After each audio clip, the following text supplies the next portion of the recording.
G'day to all my friends and family, and welcome to this episode of Jim's 5am Club. It's Thursday afternoon. I've knocked off work early today because of the wind and the change in weather conditions, which I don't mind. I've got a dental appointment at 2:40, so I've got about half an hour to invest. So I thought what I'd do is make the most of this opportunity now that I'm down here at Sydney Harbour and deliver another book summary where we can step through a book and learn something new if possible, or at least identify some things and reinforce some things that we already know. The book summary that I'm going to go through today is a business style of book summary as opposed to a personal development book summary, and it's entitled Value Proposition Design by Alexander Osterwalder. So a book that's going to delve into value proposition and how to design a value proposition statement for your business, for your personal life, for your brand. Who knows where you may need it, but at the end of the day, each and every one of us are called to action to add value to our world, to our family, to our work environments, and understanding what that value is probably a huge advantage for a lot of us, because if you don't know where you're adding value or how you can add value, then chances are then you're not going to be as creative with your time to make the most of the opportunities that present to you in your daily quest. So the author kicks off the book with an interesting quote to get us fired up and inspired.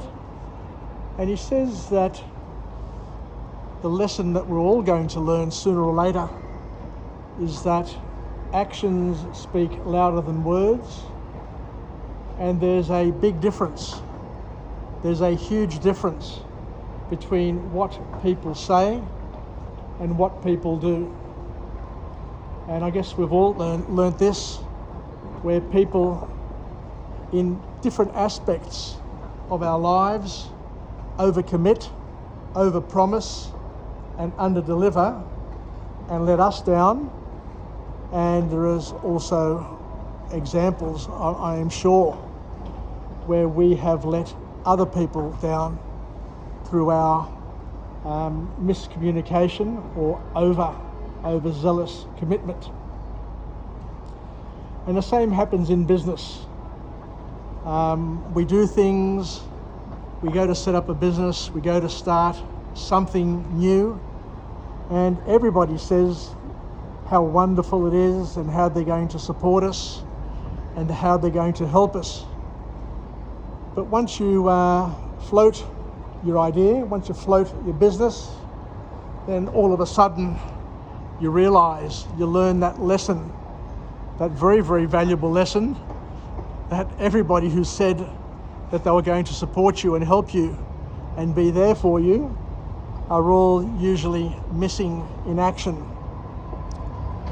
So I guess the key lesson is that we should depend less on our family and friends when it comes to things that are business-like or extremely important to us, and we should instead focus our efforts on our customers, on the people who will gain the most from this enterprise, and to basically centre our whole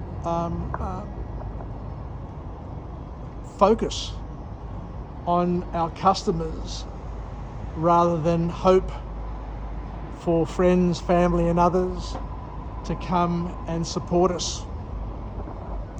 So the author says that the central aspect of any business is its product and service, and as soon as you're able to, I guess, understand that and enshrine it and to embody it, is probably the day that you really deserve to get a big break in your life. So centering your business and producing something that creates value is probably the greatest thing that you could ever possibly do. And in order to maximize that philosophy, the author says that we need to center our business and everything that we do around our clients, and to ensure that our clients, our customers, are in fact the key. And the bottom line, the simple point to come out of this book, is that we really need to build a customer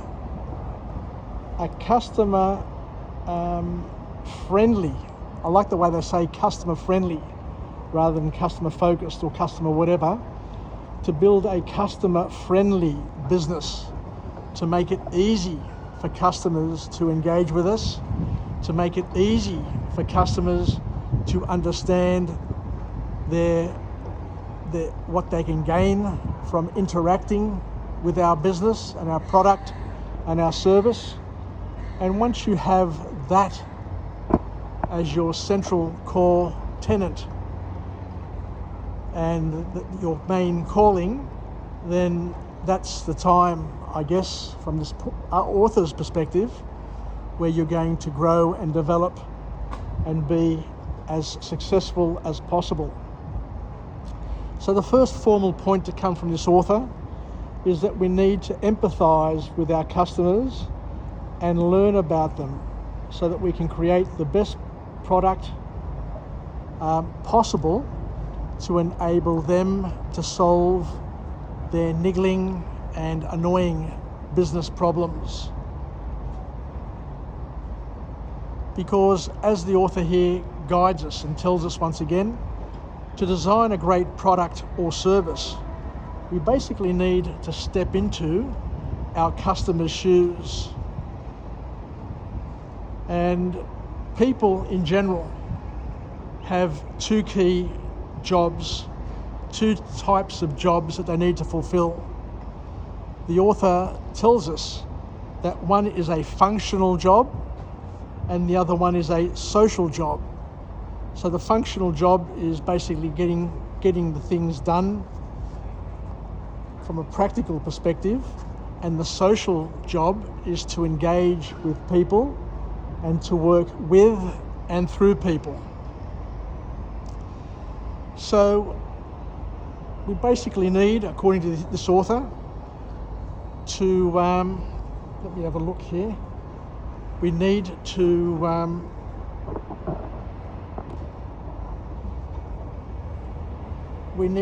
first try and identify what the pain points are for our clients, for our customers. What are the things that they dearly need somebody else to help them with that they can't possibly get done on their own? So the author here talks about the different types of pain that customers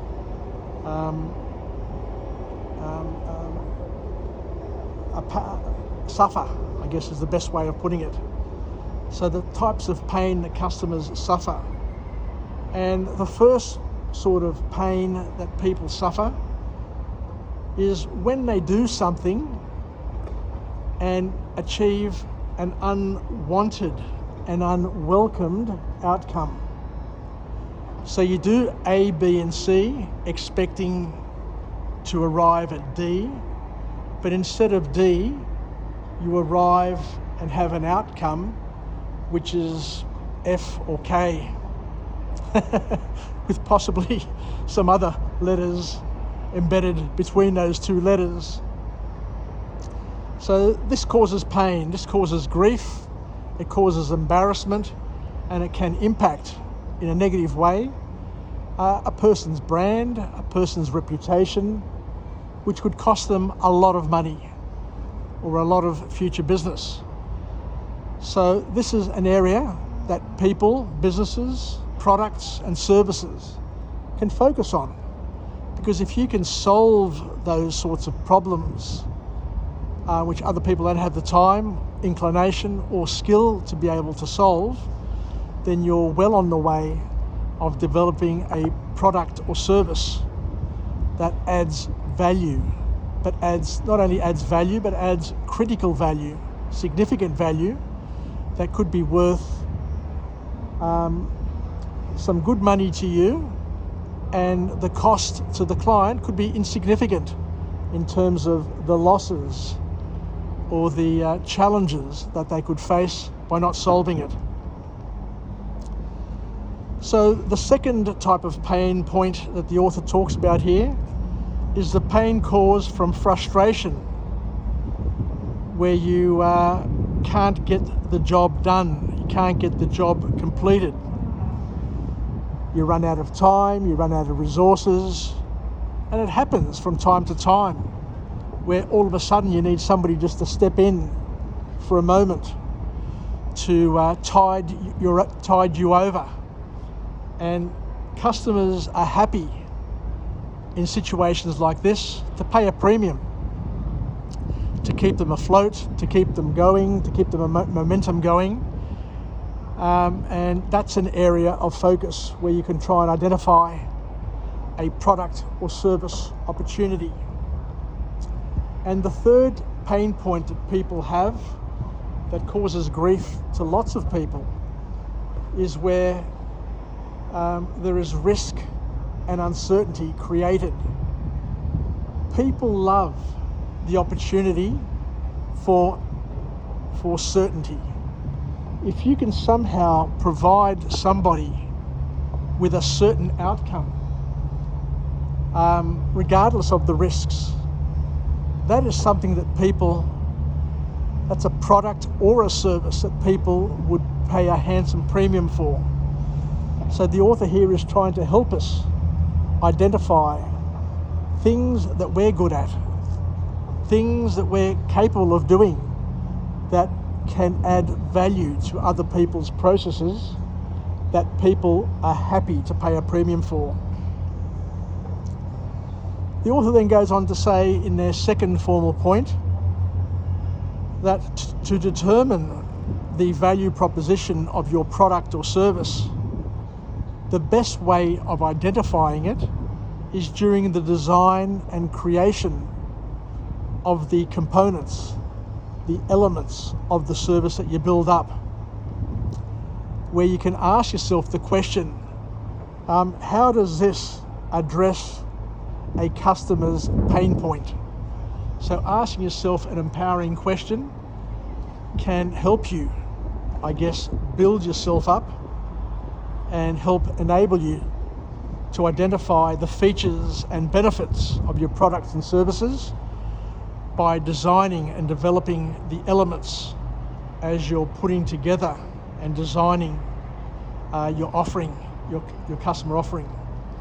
Because it's during these elements, during these designing of components, that you can craft your product, you can craft your solution to specifically identify and address the pain element.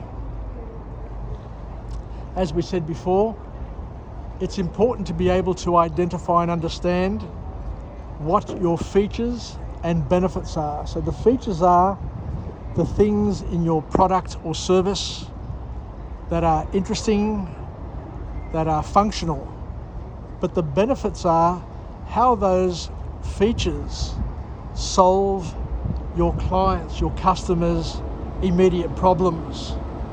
So the best thing you can do, the most important aspect of marketing and advertising, is being able to build a bridge between the features of your products and service and the benefits that they can help bring to your client, to your customers, pain points and problems.